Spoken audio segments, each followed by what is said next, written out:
Keggers. Oh, yeah. It's Holden, Keg, Mangone. We talk about the DFS side of things. We talk about the betting side of things, and we go through 6 games plus Thursday Night Football. Simon, he wants to remind me that we're going to do that. You got it, Simon. 7 games this week that we'll be running down. As always, thanks for watching. Like button would be wonderful. The subscribe button would be wonderful too. It's that little red button down there, so you can get all of our videos here on Run Pure Sports. Make sure you subscribe to Run Pure Bets too, because our guys are just absolutely killing it, and it doesn't stop. RPS Heater 25% off your first payment on a monthly subscription. If you want to sign up, I recommend it during NFL season. And if you want to add the bet side, get bets. It's just tremendous. Let's get into this thing. We'll get into the members never win in a little bit. But first, Kegger, here's the games we got. Carolina, Dallas. We got KC, Philly, Cleveland, Minnesota, Seattle at San Francisco, Steelers visiting the Packers, Arizona, and the Rams, and then Jacksonville, Cincinnati on Thursday Night Football. Just overall view of the slate, and another great week. You're coming off another great week, buddy. Thank you for going Rams plus 1.5. That was a cash last week. Yeah, it was a good week. We hit the over. I forgot what was our show play? The over in the Niners Packers. Whatever it was, it hit. Yeah, Packers. Yeah, whatever it was, I forget. But yeah, we hit. I think we did well. I think we had an accurate read of the games. We hit a couple plays, made some money. That's all you can ask for. Yeah, it's all we want to do. Just make some money, and nothing else matters. Mangone, how's the transition out here to Colorado? How are things going? Is life okay? It's good. I asked you to go to a baseball game with me last night or even today, and you said no. So very hurtful. Transition's going good, except you wanting to hang out with me. The game is at 1:00 if you'd like to go. We have an hour. Maybe if we finish up in time, we can hit that Rockies game. Holden, any chances? If I didn't have to do this podcast with Title and Rubio, there'd still be no chance, but at least I would say there's a chance. Well, you use the old guys pause as an excuse the other time. So yeah. The podcast. Honestly, I went to the season finale. Was it maybe 2 years? It's a lot of fun though. I highly recommend it. Really cool place to watch a baseball game. You've never been there, have you? You ever been? No, I've never been. I think Rockies game is on the list. I'd love to go to a Nuggets game because I love basketball. So I think that's on the list. I might hit a Broncos, I'm sure, at some point, but got to do it before it gets cold, obviously. But we'll see. I'd like to do an island game. I don't like to go on Sunday while all the games are going on. That's a bad idea. You can't go. You can't go Sunday. It's either got to be Thursday night or Monday night or absolutely nothing.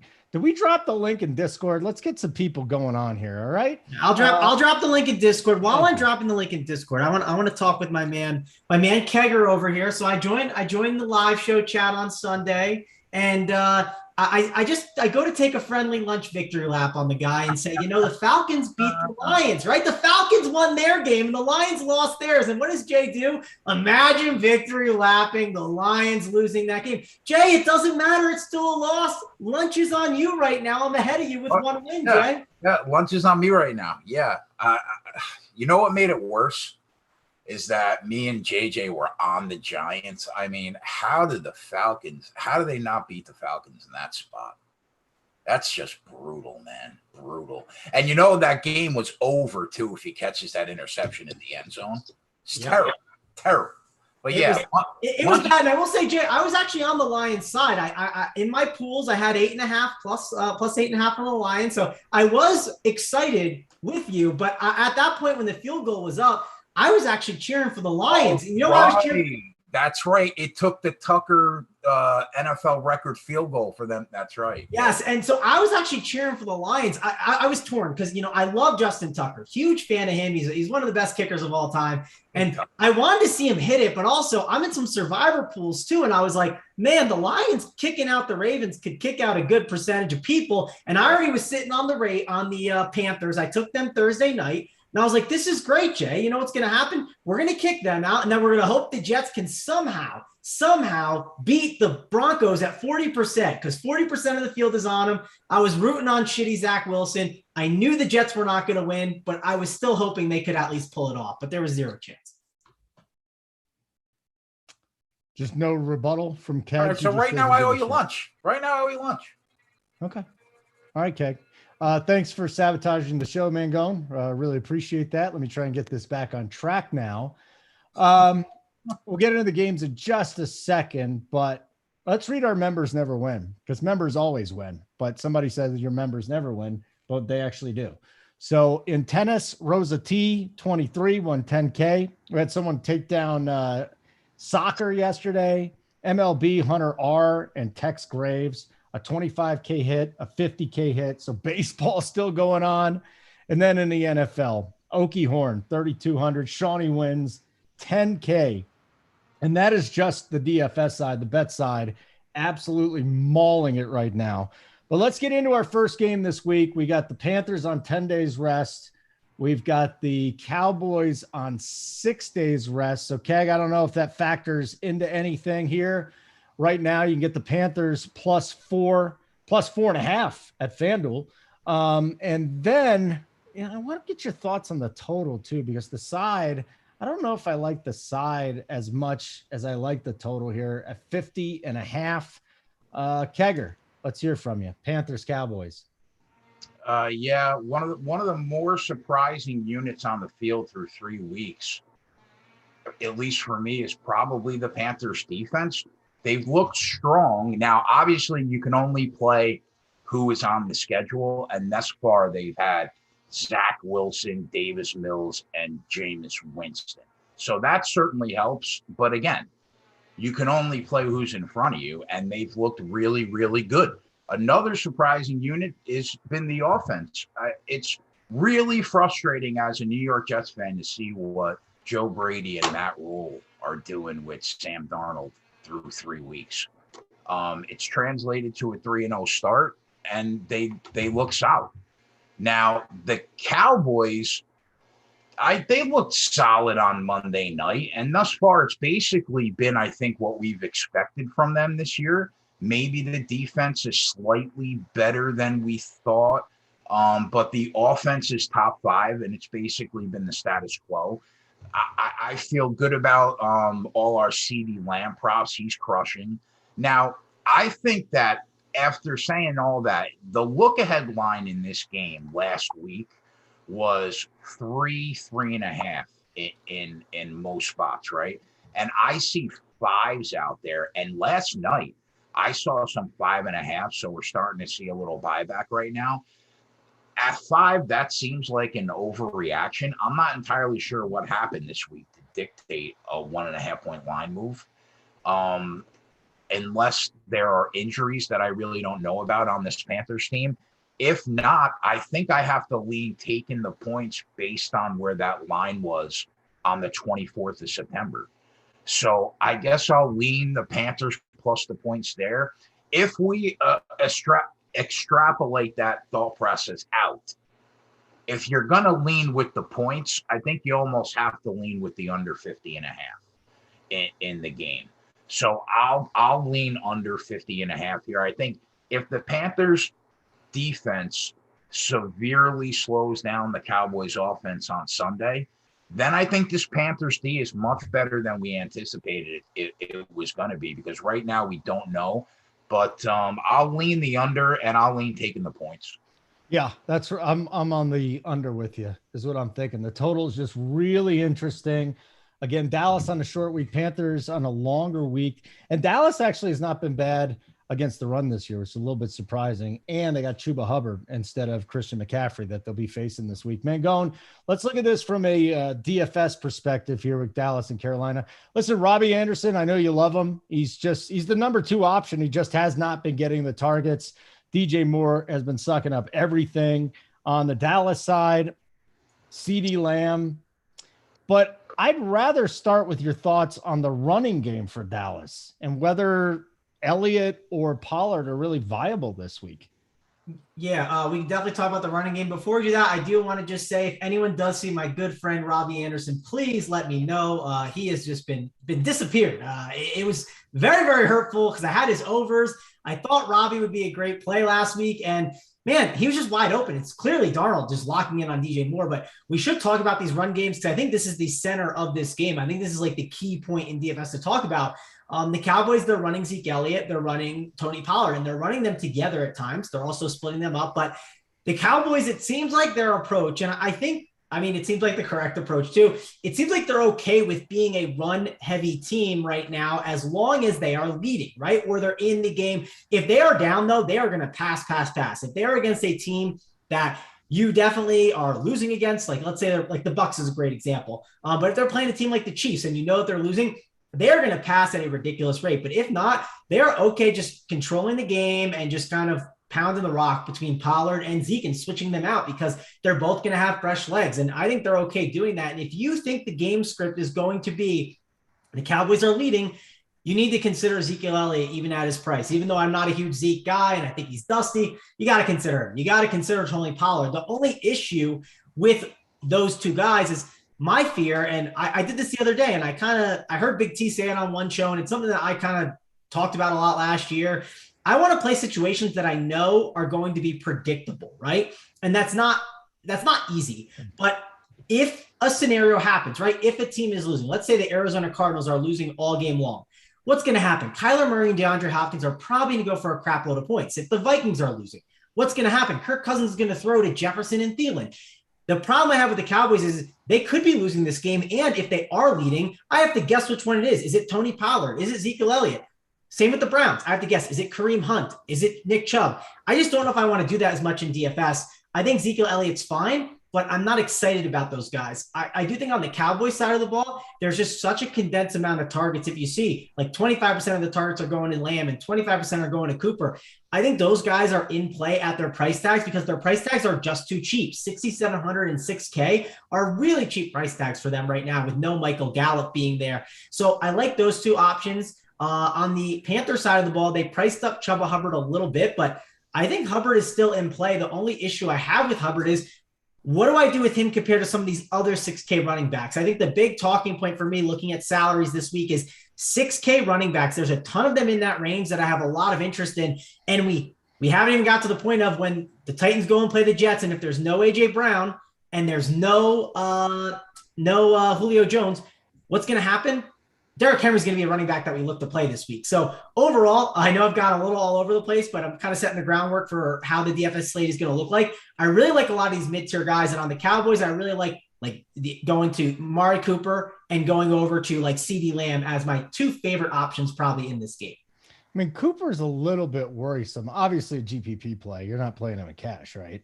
It's a little worrisome. And I think the other reason why Amari Cooper might not be as in playing cash is, again, I mean, I'm gonna like harp on this point all show. That mid-tier is really, really loaded. I think the DraftKings algorithm this year is going to be that the mid-tier is going to be very, very loaded at times. And in the past, it's been more of like a team jam than man approach where you just kind of go to the top guys and the lower guys. But I really think this mid-tier is just super loaded. So I think that might be one reason why maybe Amari Cooper is more GBP than cash. Brandon Cooks, Odell Beckham. I'm just looking at a whole bunch of guys down here. Brandon Ayuk's the guy that I'm kind of on this week. He's kind of cheap too, 5K, right around 5K. Yeah, he is. There's just so many, Holden. I mean, it's insane. Cole Beasley. I mean, my God. Yeah. But like, pull up the running backs real quick, Holden. Look at the 6K running backs. Najee Harris with the production that he's been getting. Barkley obviously could get a really nice, workload. I know he's questionable so far. Alexander Madison, it's a 53 total. If there's no Dalvin Cook, you have to consider him. It's just a loaded range here that I can't ignore. I mean, Antonio Gibson against the Falcons in a dome. There's so many different options that you can go to that you can make a case for. Okay, very good. Let's move on to our next game. We got KC at Philly, buddy. Buddy, who's my buddy? Keg, buddy. What's up, buddy? Keg, I can't be his buddy because he won't go to a baseball game with me, but continue. I can't today. Listen, Simon, you're the director of media. If you give me a free pass, I will no, because by the time we get to it's going to take us an hour to get there, Mangone. 0% chance we get there. Sorry, buddy. Wait a minute. You need a free pass to go to a baseball game? Yeah, because I got to do a podcast with the two young guys. Oh, okay. And I got the baseball show to do today, up to lock. He said no, it's just a great excuse for Holden. No worries. And I got stuff to do anyways. I have a pretty busy day too. What do you have to do? You don't got nothing to do. What do you got to do? I got PGA content to get up. Okay. I got MLB content, the cash chart, right? I got this show, obviously, that I'm in the process of doing. I got to get some bets up, some props. I'm going to put some props up on the bet side. So if you haven't checked out the bet side, we gave out the Robert Woods one, right? That was pretty good, Holden. But we're going to hammer some props for you. I was going to give you props for that in the Discord. Let me do that on the show right now. Great call by Mangone last week, because I would have never even looked for Robert Woods rushing prop. I mean, that was just terrific. And he got the one. Simon just typed no, so I can't get out of anything anyway. So blame Simon, Mangone. But spectacular look last week. I mean, once that cash, I was like, thank you, Mango. And that was it. Yeah, it was good. I mean, obviously the situation with Henderson and Michelle was rough, so that was good. Yeah. Holden, I'll do your job real quick. Let's get the likes up, right? Get the 2 thumbs up, as JJ says, since we're on the bet side, trying to get those winners for you guys. And Keg crushed it last week, so you got to go subscribe over to Run Pure Sports and Run Pure Bets to get all of the content you need for every sport and any sport. We don't have like the NBA package coming up in 2 weeks. It's all one price for one sport, so check it all out. I just saw today that it's like $160 at one place. And I was going, wow, because you don't need to spend $160 on just the NBA. You can just get us, and we got every single sport. And then Spread is going to be doing his NBA picks here pretty soon. All right, Keg, I don't want to leave Title and Rubio waiting on this young guys pod. So I'm just going to keep moving on, okay? Chiefs, Eagles, Philadelphia. I got a lot to say about the Eagles here. The Chiefs defense could be the worst in the NFL right now. I'm not even kidding. Like Jacksonville, Houston, at least Houston tries. These guys the Chiefs are at the bottom of just about every single metric. They're either 30th, 31st, or 32nd. Total in this game is 54 and a half. Keg, here's my issue with Philadelphia right now and this coaching staff. So Dallas is missing 3 of their 4 starting defensive linemen. I get it, 2 ends. They also had 2 linebackers, 1 missing, 1 seriously hurt, and they decided not to throw for like the first half. First of all, horrible game plan. Then Simon's out here saying they're not rolling out, they're not using motion. What the F is that Eagles coaching staff doing, man? Come on. Yeah, well, first of all, you're dead balls accurate about that Chiefs defense, because through 3 weeks, PFF, PFT, and outsiders have them literally dead last. They're the worst defense right now in football. They can't come up with a stop when they need one. And we all really talked about it. If you watch the show last week, this team will continue to lose close games because of how bad the defense is. Now, I thought the Chargers was the spot plus the points. I didn't really think that they would win the game, but they got the win outright. The Chiefs offense has now jumped the shark. They have put themselves in a position where they have to be perfect now to win games. Now, Mahomes is good enough where he'll be perfect probably more times than he won't be, and that will translate to wins because he's a machine. But there's no longer a margin for error, because this is by far the worst version of the Kansas City defense that we've seen in half a decade, right? Now, I was at my daughter's softball game and didn't really have a chance to watch the Eagles Cowboys game really closely. But, I think their record pretty much is what we thought it would be through 3 weeks. Top 10 offense right now, top 16 defense right now, according to the numbers. The Eagles? Now, yeah. How is that possible? 10, I don't know, but top 10 offense right now and top 16 defense. And listen, for this team as presently constituted, right? If I told you that that's where they were in terms of a lot of analytical metrics, I think that we would all say that's probably the ceiling for this team, right? Now, Monday night, they had 13 penalties. They were only 30% on third down. Hurts threw 2 picks. He was careless with the ball. So clearly there are areas where they can improve. But I think they're pretty much at their ceiling of where we thought they would be with a young quarterback. So I still don't want to lay 7.5 with the Kansas City Chiefs right now, even though they're coming off back-to-back losses. You would think this is a smash spot, but that defense is so bad, they can't stop anybody. So I think that if it gets to 7.5, I don't see them losing the game. If it gets to 7.5, I wouldn't mind putting them in like 2-team 6-point teasers. I think they'll win the game. I'm not going to trust them to win by 8 points, though. The totals are interesting, though. I expect them to score in bunches. Their first half team total is 16, I think. I think they probably get over that. And I really wouldn't touch the full game because I want to say it's like 31, their full game team total. 30 and a half. Yeah. So I don't mind their first half team total at about 16. Aside from that, it's a pass for me, unless the line gets to 7.5 and you want to throw them in a teaser. Is that a show bet? Chiefs team total first half, or no? That's not a show bet. Okay. And Joey Work told me that I need to stop letting you talk me off of plays. He said, "Don't let Kushner talk you off of plays." When did I talk you off a play? When we were talking about I guess he was watching the show last week. First of all, screw Joey Work. He's trying to cock block me with Lisa.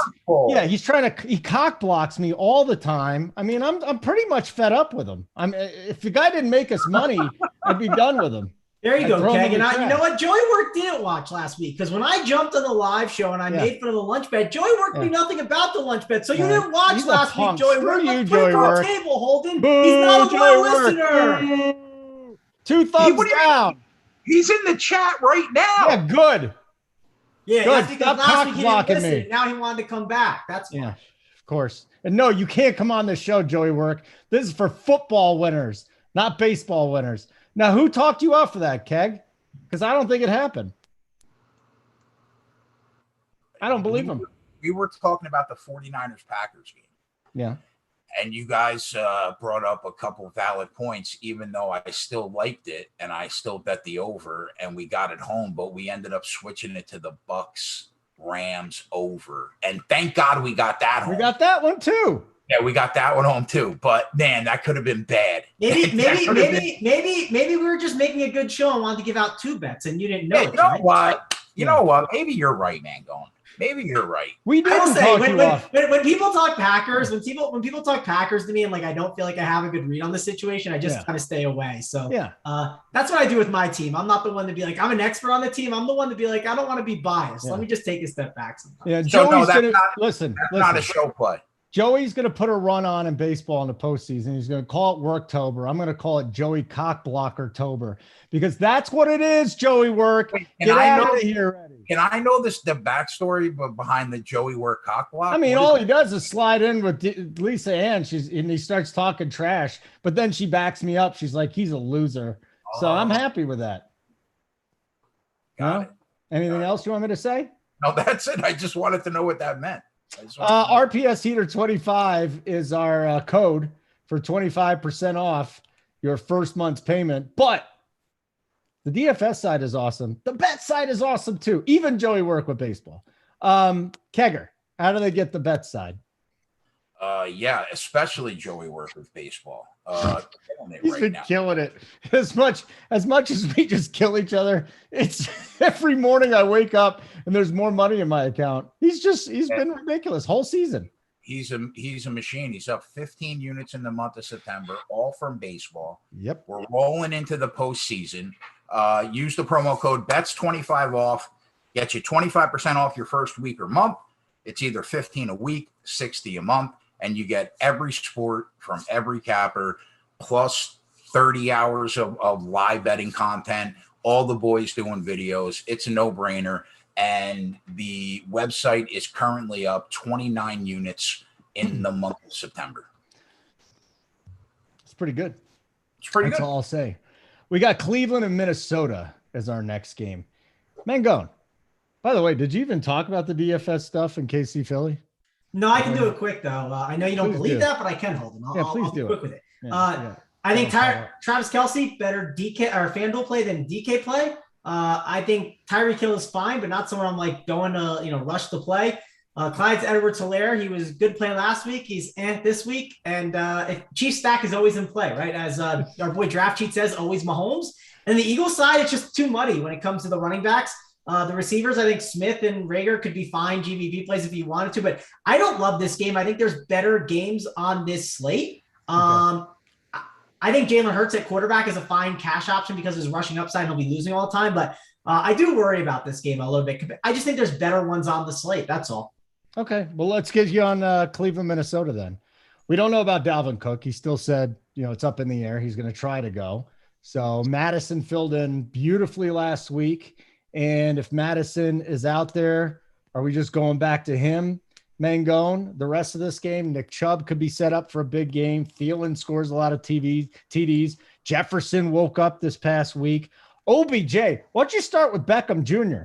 I mean, holy moly, he gets back on the field. If the best is yet to come, I'm all in on OBJ. Yeah, I like Odell Beckham. So I really like this offense better when they run one receiver. Like, I don't like the whole Jarvis Landry and Odell together because I think their team is better when they run more 2 tight end sets and they have like the 2 running backs from the backfield. Like when they prioritize just the one receiver, I think it's a lot. I just think it's ran way better. So I like Odell in this spot. I think they're going to feed him a ton. They're also going to give him like rush attempts as well. So that's good. And then on the Vikings side, the one thing, again, I talked about liking with the Vikings is I know where the production is going to go. And we have this game is in a dome, which is nice. We have the Browns as favorites as well. I think this game is going to be really good, DFS wise. And I think that Kirk Cousins is going to be able to throw to Jefferson and Thielen a lot. Now, the question is, can Cousins overcome this Browns defensive line, which is very good? That is one of my fears and one of my worries. But if the Browns are leading and the Vikings are going to be trailing, which I kind of expect it to be happening, I really think this is a good spot for a guy like Cousins, Jefferson, and Thielen. The only worry I can have is and there's nothing worse than this, right? If the Vikings do kind of lay a bit of an egg early on, what happens if the Browns in the fourth quarter are just pounding the rock on you? And when you're watching the Red Zone channel, right? And I always mention it like this. When you just don't see your like DFS stack doing anything, it's the worst feeling ever. And I try to think about that. Like, where are the routes where my team might not be able to be being watched on Red Zone? And what the route is that the Browns are just absolutely pounding the rock on them. And the Browns are very good at that. So that is the one fear. I do think you're going to see Madison is going to be a guy that if Cook is out, people are going to gravitate towards. But at this price, I don't think it's a guarantee. And in this matchup, I think it's a little bit different than last week. So I think there's other guys that I would maybe prefer in that range. I'll have to look at projections to kind of make that decision. But at first look, I'm kind of thinking I'm a little scared of this Browns defense, right? That's one thing that I'm a little worried about. I'm curious to hear what you guys think, because I think that the Vikings pass game is a really good GPP shot to take. But I do worry about a guy like Madison in more of a trailing script and some other options that you can go to instead at the running back position. Okay. And Kirk Cousins, by the way, has been on fire. I mean, all he's doing is throwing 3 touchdowns every game. He's been awesome. Yeah. Keg from a bet side. Cleveland -1.5, -2, depending on where you're shopping. 51.5 is the total here. I could see a lot of points in this game. Let's start with the total, 51.5. Anything? Well, right now, I think that the Browns are the most complete team in football. Do you agree with that, you think? Yeah, we said at the first show, remember, Keg? We said that we didn't say they were the most complete team, but we basically said, watch out, Kansas City, right? I don't think that the Browns are a joke. And it's because of their offensive line is good now. They had all these pieces 2 years ago, Keg. Remember, everyone was like, oh, the Browns, they're going to make the playoffs final. Right. They're going to be good. Everybody thought they were going to make the run, right? And I understand that the Bucks and the Rams have, complete teams, even though their defenses both haven't looked great through 3 weeks. But I mean, the Browns just gave up 47 yards total offense. 1 yard per play in 2021 is absurd, bro. Now, I thought the Browns offense looked okay, not great. The defense had 9 sacks, I think, on Sunday, but the offensive line allowed Mayfield to get drubbed. He was sacked 5 times. Now, the offense wasn't careless with the rock. They didn't fumble or throw an interception, so that was good. But I thought it was a pretty average game by the Cleveland Browns offense. But all in all, I think the Browns look very good through 3 weeks, even though they dropped that game to the Kansas City Chiefs. And I think they're at least one of the most complete teams in the league right now. Outsiders has them 4th in offensive DVOA, 9th in defense. And they've been strong. The Vikings. You all right, buddy? Did we lose him? I don't know. People think they are. The last 10 quarters, they've been rock solid. Now, I think they should be 2-1 in a perfect world, but Cousins, like Holden just said, has been absolutely flawless with the football. 8 touchdowns, hasn't thrown an interception yet. He's been ridiculous in terms of efficiency. 74% he's completing passes from right now from the field. And so everything's coming up roses. Now, I know Cook is hurt, right? So is that going to matter in this game? I think it could matter, but Cousins is playing so well right now that it could matter less than it's mattered in the past. But we do know the one thing that Kirk Cousins has an issue with a lot of times is pressure. And that Browns defensive line, if they're in the backfield all day, this could be the first game where Kirk Cousins looks like Kirk Cousins, where, the petals fall off the rose. So as far as a spread, I'm going to have to lean with the better team. And I think that's definitely the Browns because of how strong they are on both sides of the ball. Now, you're laying less than a field goal in this game. I think that Mayfield's probably going to have his way against a defense that's currently outside the top 20. So I will say, though, that the Browns need to do a better job of protecting Mayfield because I think that's the weak link right now on the team. If they can protect them, then I think the Browns win this game and probably comfortably. But you have lost a point of value, though, at least from the look-ahead line last week. But I'll still lean the Browns. Not sure my money will be on them. The total seems dead on the money to me. I don't really see it. If I was setting the number right now, I probably would have set it at 53.5. And what's the number right now? 51.5. Okay, so it's actually going down. Yeah, I probably would have set it. It was 53 yesterday.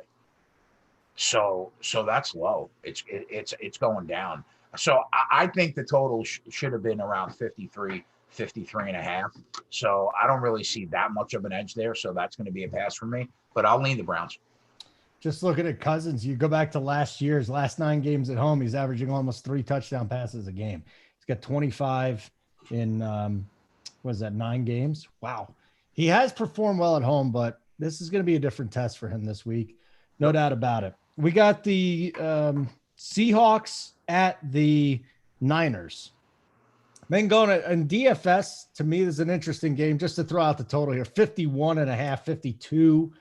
It's Seahawks +3 in San Francisco. These two teams just always beat the hell out of each other. So I wonder at that 51.5, do you see this being a shootout? Because if you see it being a shootout, then there's a lot of options. There's Debo. I think Ayuk's going to get a lot more work this week too. On the other, and maybe even Kittle. Seahawks side, DK looked great in the first half. For whatever reason, they didn't even bother throwing the ball very much to DK in the second half. They just forgot all about him. Maybe it was adjustments. What do you got player-wise from this game? Wilson, any running backs, wide receivers, tight ends? Huh? Yeah, it depends. I mean, the Niners running back situation is always fluid. Whoever is going to be the starter there could be in play, but you have to just kind of compare the price to some of the other guys. And I don't think you need to go to these Niners running backs this week. I do think the pass game is interesting. I think Samuel, Ayuk, and Kittle, looking at them are definitely intriguing because I'm not scared of that Seattle secondary, right? This is not the Legion of Boom anymore. We can definitely attack the Seattle secondary. The question is, can Jimmy Garoppolo get him the ball, which is definitely a concern. He looked a little bit better against, Green Bay. I know Kittle was questionable. If Kittle ends up being fine and playing, I would like to play him, but I do get worried a little bit because he's the type of guy that, like, once he pops up in the injury report, he might be way more hurt than we realize. And then, he goes out there and plays and he's not as effective and he's more of a blocker. So that's something to look at and kind of watch some coach quotes on and just kind of find out how he's feeling. I do really like DK Metcalf on the other side. We saw him break out a bit last week. I think this is a really good matchup for him. I think he can bully those Niners corners. So I like DK Metcalf. He's someone I'm definitely going to look at. This is a game that at first it looked like a game I really wanted to target, but my worry is if Seattle happens to get up, right, I could see them trying to pound the rock a ton. If the Niners get up, I think they want to try and pound the rock a little bit. So I do worry this game might not interact as well as I want it to. That is one of the concerns I'm noticing when seeing this game. I think there's another game at 4:00 that I might prefer a bit, and it's definitely one of the stacks I'm going to consider, but I think there's another stack at 4:00 that I prefer more. Okay, so not too much from this game. Kegger, the side, the total, is the total right, I should say, 51.5, 52. For two teams that play each other a lot, a couple times every year, know each other a lot. And honestly, with the Seahawks, man, that offense just looks completely discombobulated. We always seem to blame whoever the offensive coordinator is, but it's the same shit every year. It's Pete Carroll, man. I just don't understand what the game plan is half the time. So I think Seattle's currently probably the most predictable team in the league. I think we know what they are. I think they have a defense that can stop nobody. And in offense, more weeks than not out of the year are going to put up 28 to 31 points a game. So like last week, the Seahawks had 17 points at the 10-minute mark of the second quarter and never scored another point. Now, Myers had made like 38 field goals in a row. He misses the chip shot. Should have went into the half with 20. And they are what we said for a year now, a team that doesn't show up on defense. And normally Russ cooks enough to get you up and over every total that this team is a part of. On the 49ers side, I think the offense has looked good thus far. Jimmy G's doing what he has to win games. And I think he will get whatever he wants on Sunday afternoon against the defense. So the 49ers, I think, have been slightly worse than the league average defensively through 3 games. They're ranked like 19th or 20th right now. And I also think Seattle, while they struggled for the last 2.5 quarters last week, more times than not, they're going to get their points. I don't see them putting up 17 and getting shut out for 2 quarters again. So the 49ers, I think, are a more complete team, obviously. That's pretty clear. I lean the better team at home at less than laying a field goal. So this line says the 49ers are a pick or maybe a half point better than the Seahawks on a neutral field. And that seems wrong to me. So I'll lean the 49ers there. As far as the total, points. I think anytime you're seeing 51 and a half in a Seattle Seahawks game right now, I think you have to bet the game over.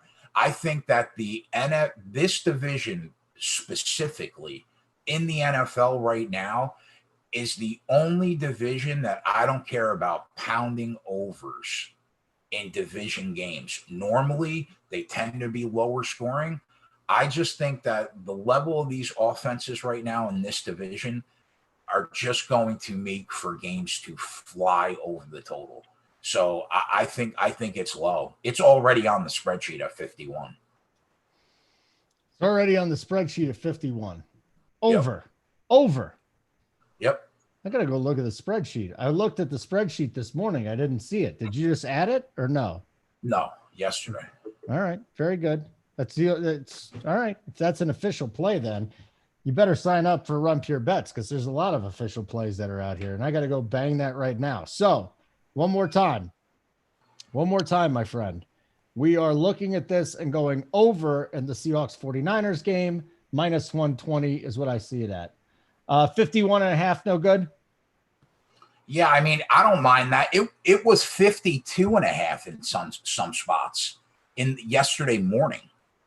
So I found an outlier line on BetMGM and I pounded it. But yeah, I listen. I think the total is going to stay around 51 all week. I don't think it's really going to drop much lower than that because it's a division game, and you know how the public tends to bet unders on division games. But I just think that this division right now, it's just over. Every week. I'm not seeing that 51 anymore. You got a really good line on that. 51 and a half is all I'm getting. So yeah, I mean, I don't mind that. Yeah, over 51.5. They probably got alternate spreads we can look at too. Okay, very good. Like button, subscribe button, hit them both. That would be awesome. I'm seeing there's a couple prop plays already up too for Thursday night. So we got to get on those. We'll talk about the Thursday night game here in just a couple minutes. But Kegger, don't give those picks away. We don't want to give all our free picks away or our picks behind the paywall. So you got the free one there from Kegger. He likes the over in the Seahawks 49ers game. RPS Heater 25% off your first monthly payment here. And Kegger, let's stay with you on Pittsburgh and Green Bay. Boy, any other quarterback Green Bay was playing, I'd be a little concerned because their secondary has been a little bit suspect. I guess, they were playing San Francisco too. San Francisco has some issues. We already talked San Francisco though. What's your take here on Pittsburgh first? Because Roethlisberger, bottom 5 quarterback in the league, noodle arm, can't run the football, can't do anything offensively. And this was my first bet of the week. So obviously you're going to want to bet the other way, but I took the Packers -6.5 at home, man. And I don't know why this went down from 7.5 to 6.5. I just don't get it. Okay. So I'm right with you. I think the Pittsburgh Steelers are atrocious. I think that Roethlisberger and that offense is absolutely horrific right now. And it's time for him to just go quietly into that dark night and just go. Now, the one bright spot on that offense is you only have to watch them 3 hours a week. So you got that going for you. But now the defense, which really is a bright spot on this team, is incredible when they're healthy. But they've been dealing with injuries the first few weeks, and that's been a problem. Until they're fully healthy, this team is going to have big problems because it's entirely up to the Steelers defense to make this team successful because the offense can't do anything. Now, I don't often disagree with PFF and outsiders. They have this offense ranked 24th right now. I think that's being kind. I think that they're much lower than the 24th ranked offense right now in the league. So, in my opinion, now here's the only reason why I haven't bet this game with you, and I do plan on betting it with you. Okay. Because the Packers seem to be catching their groove. They're slowly progressing towards what they were, I think, last year. But I do still think they have a way to go. They won the last 2 games, beat a tough Niners team, but the defense still doesn't look great. And the offense isn't fully in sync yet, in my opinion. But they're still one of the better teams in the NFC, even though they're not firing on all cylinders. My first question to you is, how many people are coming back for the Pittsburgh Steelers defense this week? Because that's the only thing that I could see that would dictate the line move from the look ahead last week. I just don't get it. Here's my problem. Here's my problem with the defense for the Steelers. Is Ben Roethlisberger is doing such a poor job of moving the football. That they're out there. We saw this last week. The other team has great field position. Burrow threw for less than 250 yards or around 250 yards. He didn't even need to do much. Roethlisberger is just, it's stale, man. And they picked a running back with their first pick in Harris.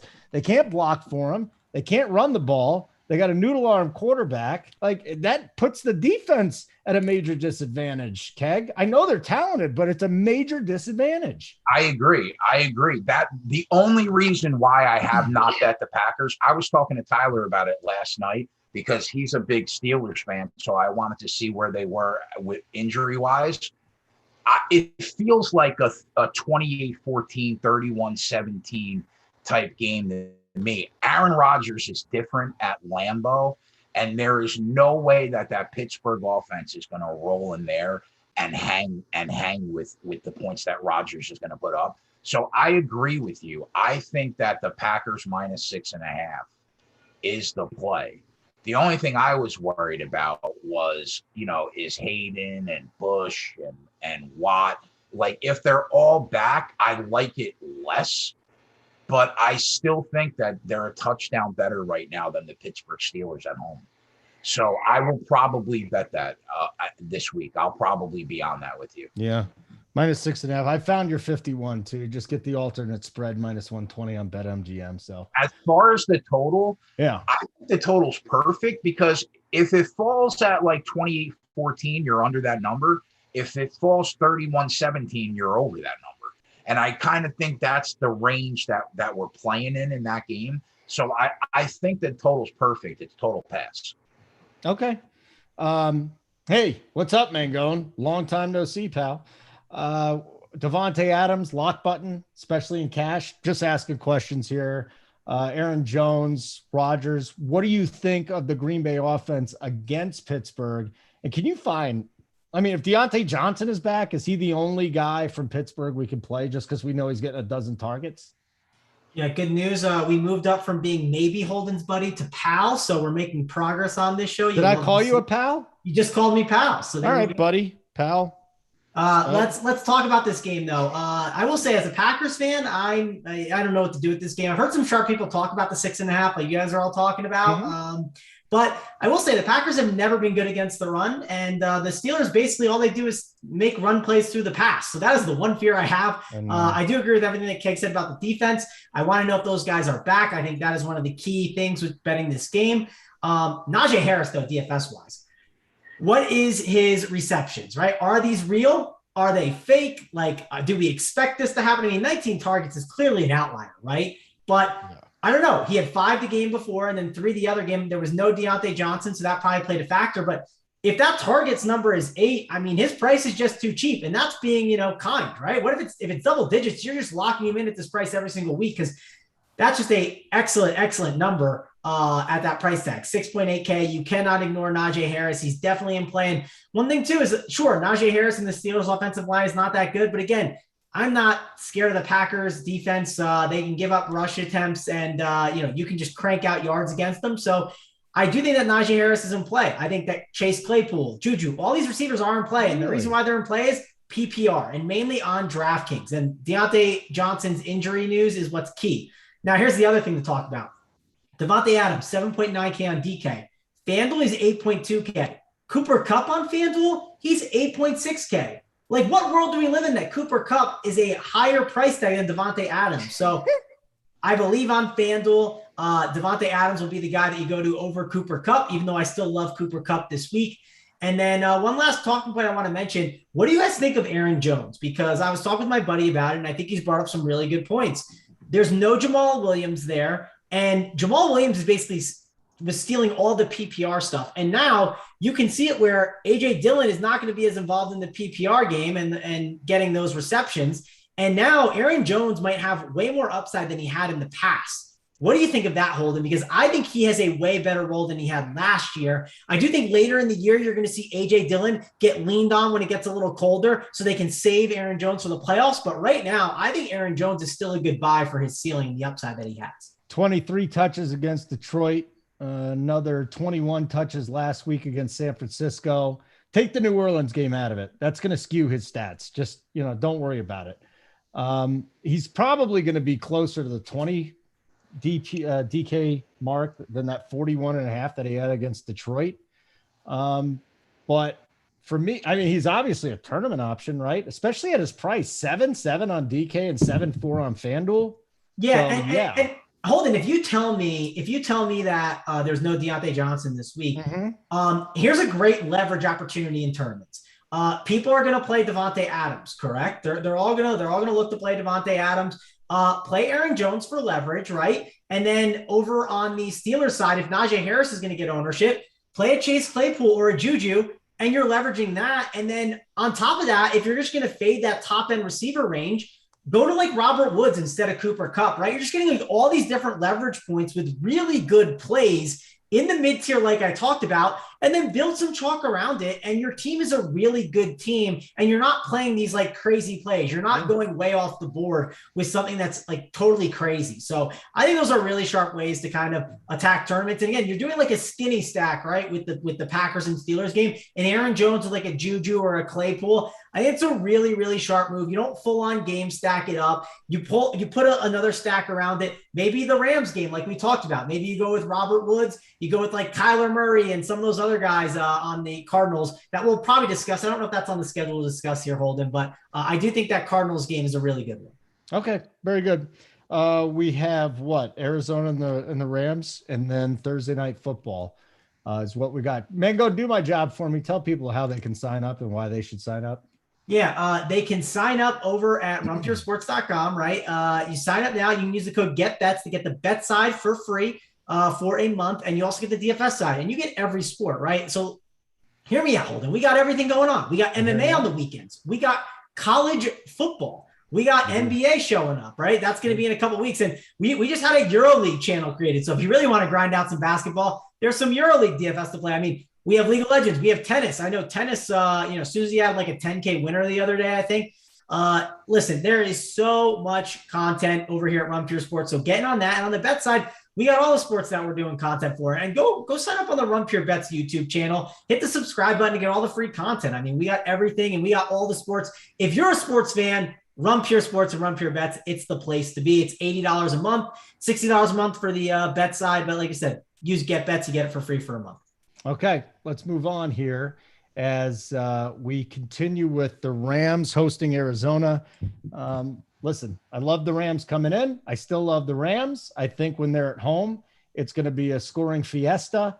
Then you look at their defense. They're taking on Kyler this week, right? And DeAndre Hopkins was not healthy last week. We saw Christian Kirk emerge and even A.J. Green.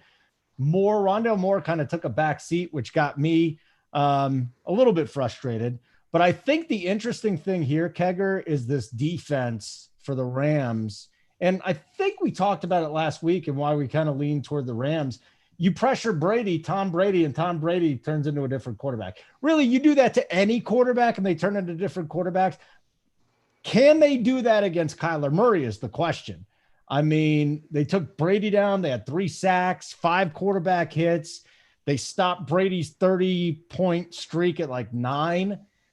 There wasn't a running game there, but still, you've got a hell of a defense going up against the Cardinals, and Cliff Kingsbury continues to prove to us that he has no business being a head coach in the NFL, that he's just being bailed out by his quarterback. So what a clown he is. He's a clown shoe. Absolutely. And here we go. Cards +5, 54.5 total. What do you got for me, Kegger? Yeah. So first, the Rams offense, man, is real. They should have legitimately been within 6 points of the full game total last weekend by themselves. They should have had 38. Now, Matty Stafford missed a couple deep touchdowns, underthrew one that was just atrocious. They didn't score a point in the first quarter and still hung 35. And they're not that offense isn't even fully in sync yet. Now, that being said, I do think the defense through 3 weeks is not playing as well as we thought that they would be playing coming into the year. The data says that they're playing defense that's better than the league average right now, but they look around the league average to me right now. I don't look at them and I'm not like, wow, 2 of the top 5 players on the planet are on this team. This is the second, third best defense in football by a mile. I'm not seeing that on the field. So, I think they're going to be good. I still think there's a ton of improvement left for that Rams defense. The Cardinals, though, I will say at least they showed me something. They beat a team that they were supposed to beat in the Jaguars as a touchdown favorite, right? But it was one of those spots that historically for this team where they would have struggled and lost the game as a touchdown favorite on the road against an inferior team. They go down a touchdown on that fluke play because Kingsbury is a clown trying 69-yard field goals to end the half. Dumbass. I mean, come on. I mean, what are we even talking about, right? And you know what was the best, Keg? After that game, even Kyler Murray's like, I don't know what we were doing there. No idea.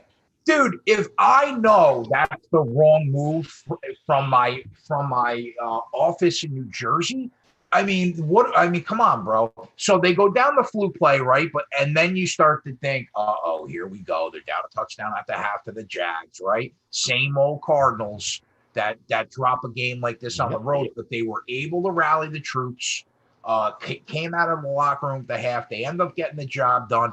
Did they play their best game on either side of the ball? Not really, but they covered at least and got it done for the boys. I think the spread makes me want to take the Rams because the look-ahead line in this game was 5.5 last week, and now it's 4. My question is, why?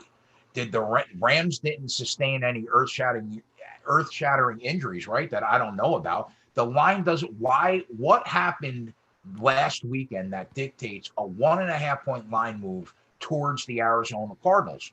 So because of that move, I'm going to lean with the Rams. And if I had to guess, the Cardinals will be one of the most publicly backed underdogs, I think, of the week. Really? I do. Yeah, I think they will. Why? Because I know you said it. It just doesn't make sense. Because all you're hearing about is like if Kyler stays healthy, he's going to win the MVP this year, right? True. They should have a loss, but they don't. They got that 3-0 next to their name, and Joe Square Public is going to be like, I'll take a 3-0 team on the road in a division game, that's getting 4 points. Even though it was 5.5 last weekend and they already missed the best of it. That's just what the public does. So okay. I think that because of that and because of the line move away from the Rams, I'm going to lean the Rams minus the 4. As far as the spread, exactly what I said, man. Over in these NFC West games. So the Rams and the over are these show plays. No, we gave out the show play over 51, didn't we? Wasn't that our show play? Okay, that's over 51 in the Seattle, San Francisco. All right, that's our show play. Okay, but you have a strong lead toward the Rams again, right? Yeah. I'm gonna wait to see if this line continues to fall. I hope it does. Yeah. If I start to see buyback, I'll probably have a Rams stick in my pocket early. I'm gonna hope it keeps going down though. Hey, Mangone, let's talk betting with you for a sec before we get into this. You like the Rams in this game. What do you think of the total at 51? I think this game's going to be great for DFS, but betting wise, it's funny. Keg mentioned, maybe the public being on the Cardinals. I sort of like the Cardinals, but like none of the reasons that Keg said, right? Like the one thing I liked a lot about the Cardinals, and not that I don't like the Rams. I think the Rams are incredible. I'm big on offensive line play, and their offensive line has been playing great, and they also have a great quarterback. So it's like one of those things where I'm not rushing to bet this. I'll tell you that right now. But the reason I'm very encouraged by this game, at least from a DFS perspective, is I think both teams are going to be able to carve up each other's defense enough.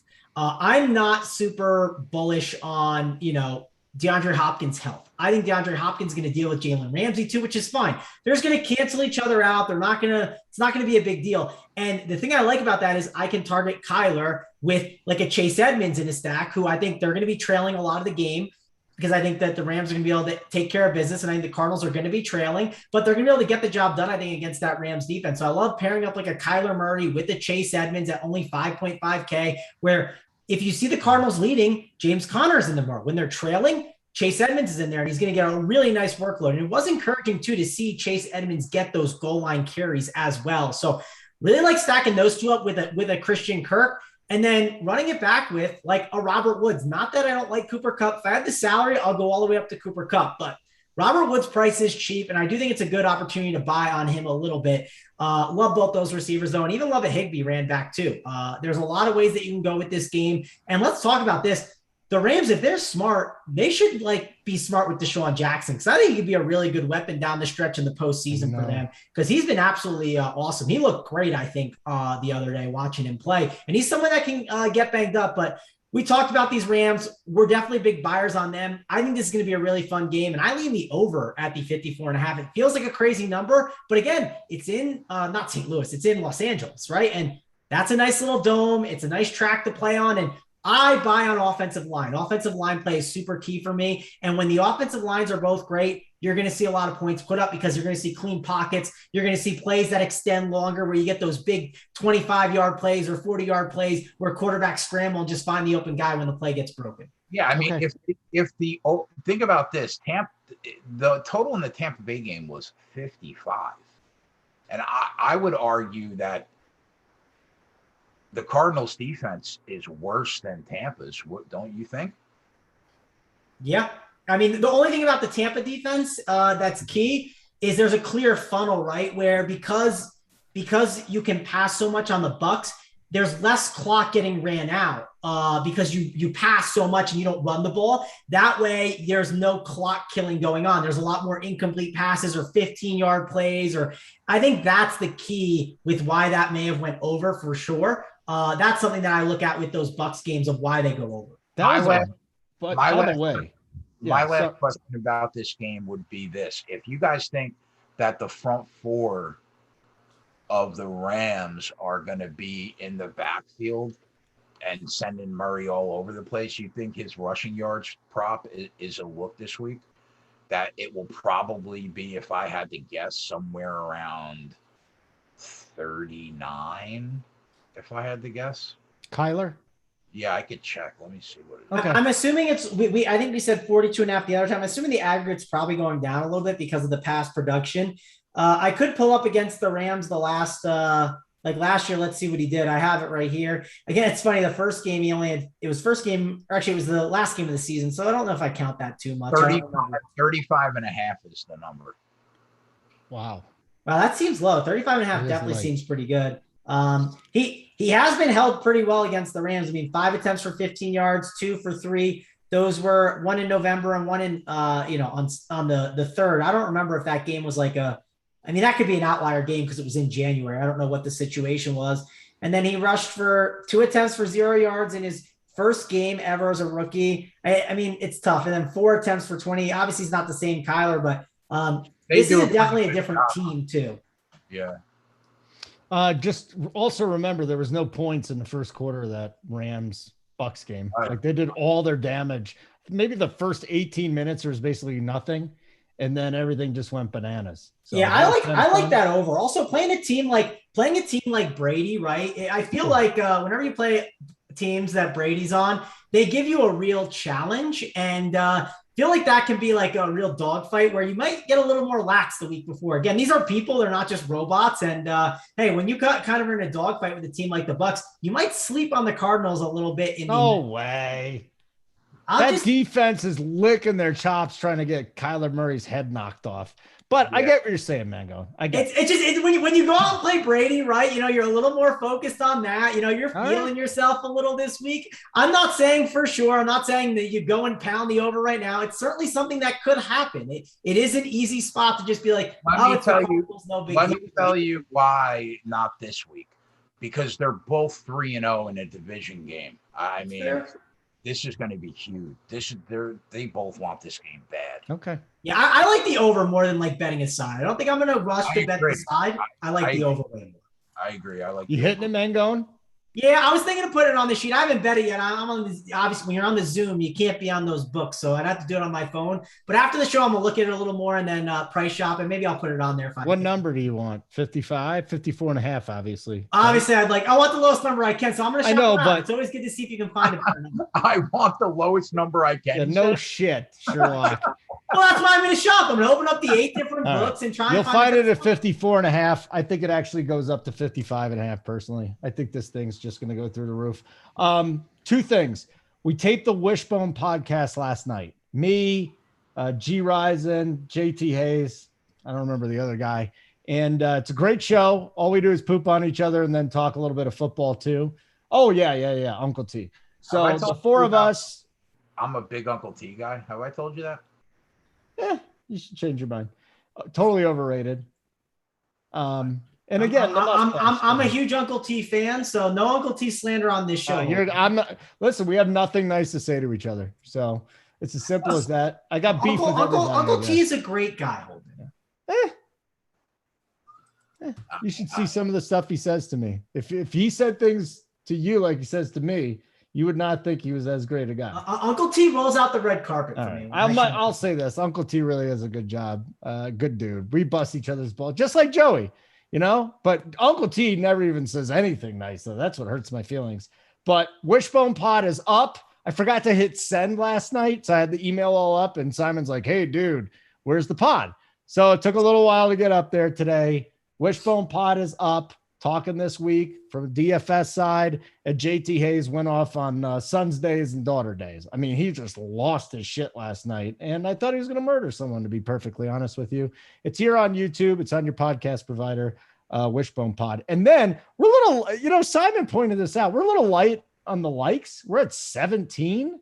I mean, guys, that's brutal. We'll have over 1,000 people watching at the end. All we do is give out winners for free. Literally for free. All right. So hit the like button, subscribe, the little red button. Let's do this one quick. Thursday night football. Bengals, Jaguars. I mean, I got to start with DFS here because I think there's a lot of good stuff. This will be Showdown, but who's not in play? We got Mixon. We got Chase. If T. Higgins is not back, Tyler Boyd right there. I don't know what you want to do with T. Higgins either. So maybe even a Burrow sighting. I know that you're on DJ Chark there, Mangone. You got a great number too, 46.5 receiving yards over, because now it's like at 49 and 50. So you really can't even get that number anymore. And on the Jaguars side, I said this last week, James Robinson, don't sleep on this dude because he had 2 bad weeks. Carlos Hyde is now an afterthought. It is all James Robinson. They get down. He's getting the ball in the air. So give it to me here from a DFS Showdown side. What do you got, Mangone? Yeah, so I'm a huge Joe Mixon guy. He's clearly getting like all the work that we finally wanted. We've been waiting for this moment where Giovanni Bernard is not there. I mean, the time is now. I really do like Joe Mixon here in this spot. I'm not a buyer in the Jaguars. I had the Cardinals last week in some of my pick'ems, and I was a little worried after the field goal attempt, but Urban Meyer and Trevor Lawrence, they did not, I'm losing the word for it, but they basically didn't disappoint. That's the word I was looking for, because Urban Meyer sucks. I think he's going to be one of those coaches that is gone soon. I'm going to bet against the Jags because of that until Trevor Lawrence looks like the guy that we want. But I think that Urban Meyer is going to hold this team back entirely. And I think he's going to hold them back on Thursday night. One reason I haven't bet the Bengals side yet is Thursdays are a little weird and wonky. So random things can happen, right? So that's my only fear about it. But I like betting on the Bengals, and I like doing it through the props, doing it through under on Joe Burrow's pass attempts. The Bengals are playing a little bit slower. They're definitely running the ball a lot more, so you can bet Mixon's over on attempts too. I'm about to bet that right now on FanDuel at 18.5. So I think this is a really good spot, and I think the Jaguars are trailing. You're going to see them passing because they're going to be losing to this Bengals team, and I'm a big believer in the Bengals right now. So that's kind of where I'm at. And showdown-wise, I like Joe Mixon at the captain spot a lot. I think he's a really strong bet just because they're going to use him so much. I typically don't like to jump on these running backs, but after last week, I saw how efficient he was. In the past couple of weeks, he's just getting all the workload. And I really, really want to be on Joe Mixon. Even though I don't love playing running backs and I love playing receivers, I think it's going to be a little bit of a slower game. He's 19.5 minus 138 for those carries. What site? FanDuel. Oh man, well, my friend texted me and he was like, "Because your friend put too much money on it, and moved the goddamn line." We bet it at 19.5 already, and then FanDuel had it. lower. So I was like, oh, nice. It's moved on. It moves. They move quick and on different sites. So you kind of have to just get on them and the juice moves. So I try to post stuff that only you can get the juice at the same number and the same thing. Yeah. Unless it moves. Like last week we talked about Javonte Williams a little bit, how that one did move, but I liked it still at the number it was at and it still got there. So that was good. So I said, Keg, we got to talk Thursday Night Football. He's like, I got to come up with a bet for this game. I was like, yeah, you could do it. You can. By the way, Keg came up with one last week, Holden. Just to mention, we didn't even mention it yet. He came up with the teaser, right? And I bet the teaser and it got home. So that was great. Well, here's the deal. He's probably the best bettor I know. With all due respect to all our other guys, JJ, Joey Work, Spread, you guys are amazing. This guy, it's the worst kept, it's the best kept secret in the world. I mean, seriously, all he does is win. Kegger, I mean, you slay betting like I slay ugly women just all the time. So let's do this, man. What do you got on this game? What do you got on the side of the total, pal? Very nice of you to say. Our whole team is incredible. All right, so I think that the Cincinnati Bengals are better everywhere. First of all, I'll tell you, you know who nobody's talking about? Who?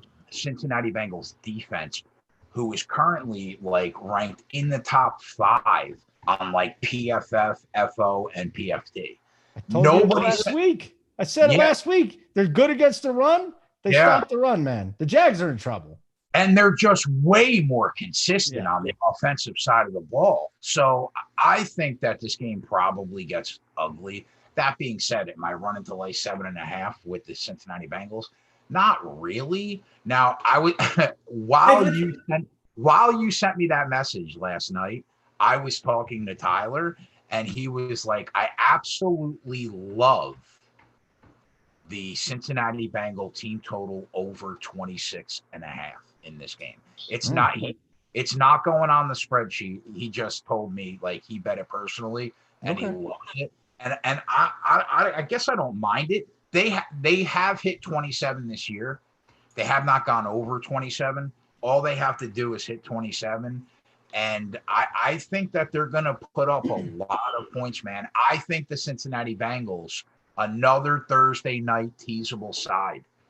So I'll tell you what, you want to play?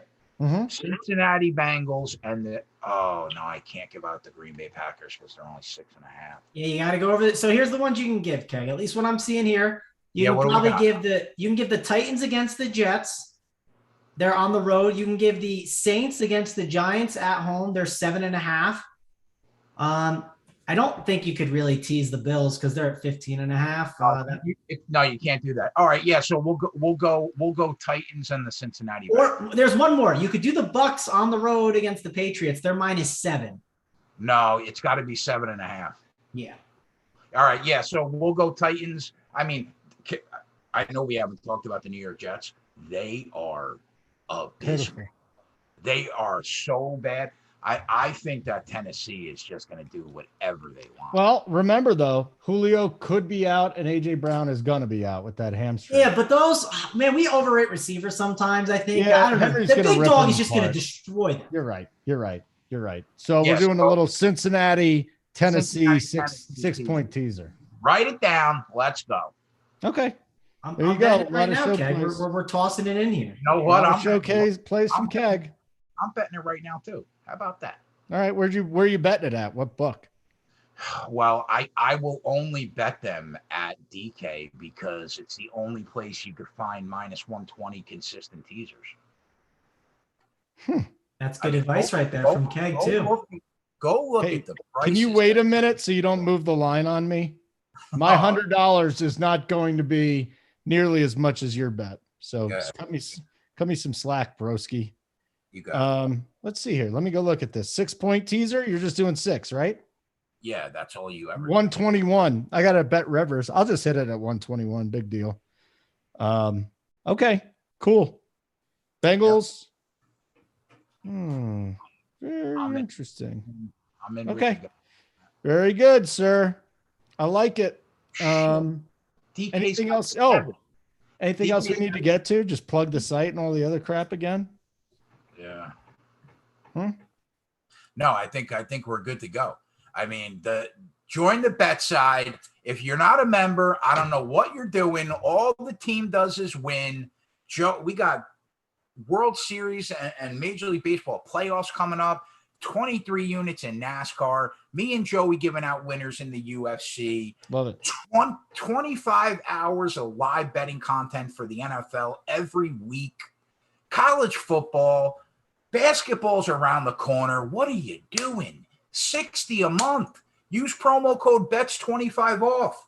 Get 25% off the first month. Let's go. I'll say this much. These damn Bengals better cover this goddamn thing on a short week. All right. Wonderful stuff. Thank you to Simon behind the scenes. Okay. Like button would be nice. I mean, we're giving you free winners here. At least a little bit of gratitude to the 2 people that hit thumbs down, 2 middle fingers up.